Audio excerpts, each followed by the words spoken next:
세상에서 가장 아름다운 꽃이 무엇인가?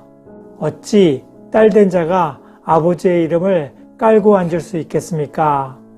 정조가 설치했던 장영영을 폐지하는 등 정조가 실시했던 많은 정책들을 뒤엎습니다.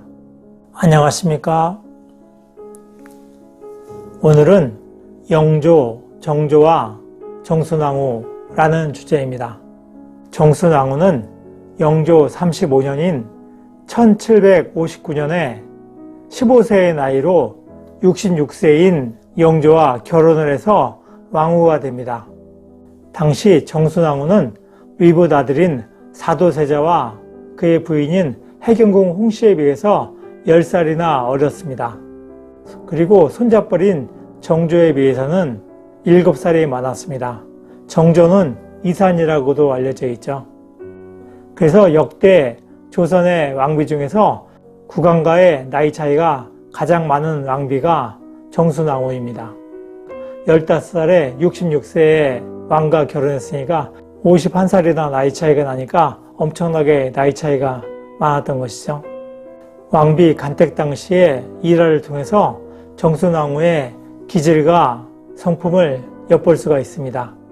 당시 영조는 세상에서 가장 아름다운 꽃이 무엇인가 하고 물었습니다.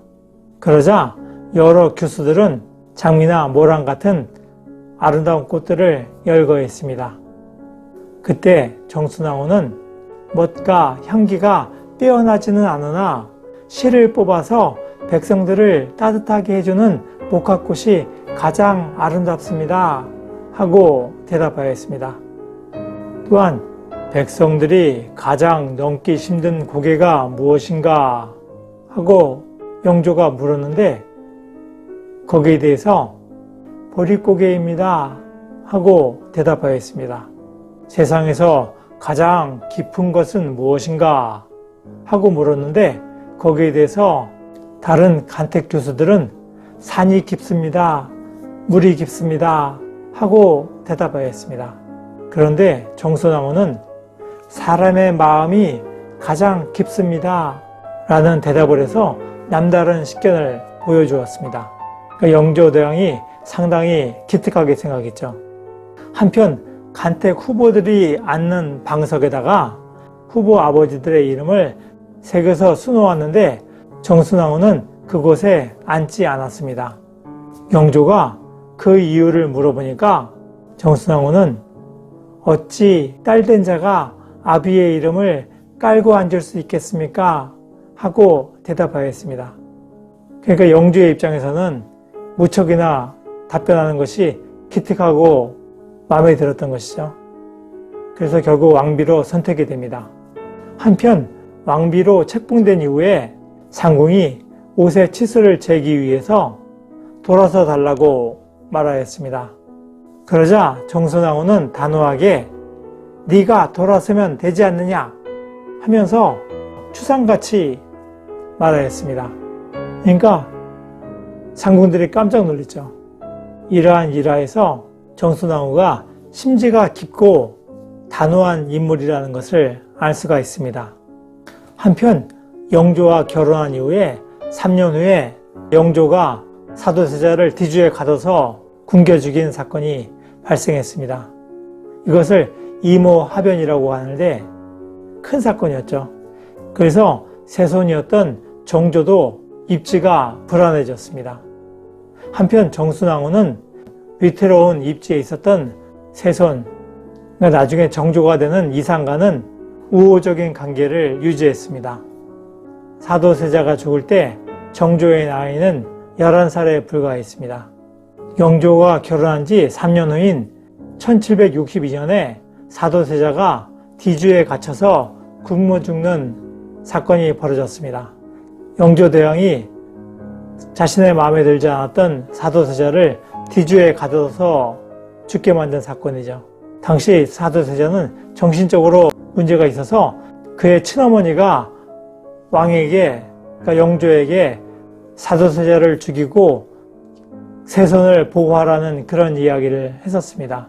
그 정도로 사도세자의 상태는 상당히 안 좋았죠.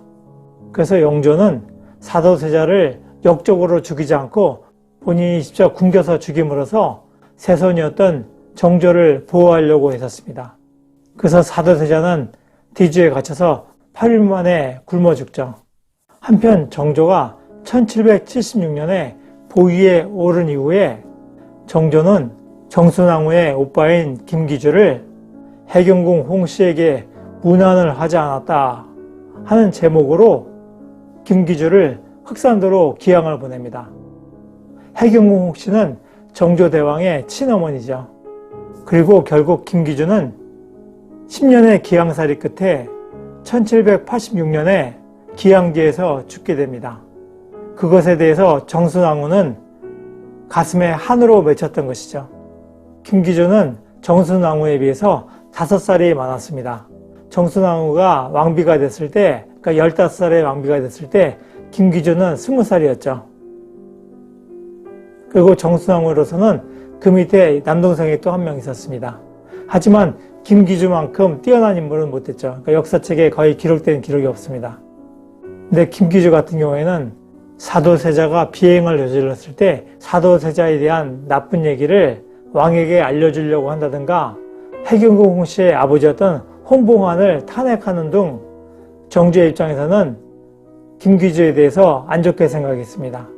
그래서 핑계를 잡아서 김기주를 기양을 보냈던 것이죠. 그런데 그것이 정순왕후로서는 가슴에 맺힌 한이 되는 것이었죠. 한편 1800년에 정조가 죽게 되니까 순조가 11살의 어린 나이로 왕위에 오르게 됩니다.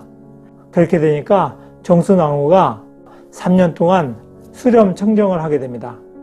그러니까 정순왕후가 당시 왕실에서는 제일 어른이 된 것이죠.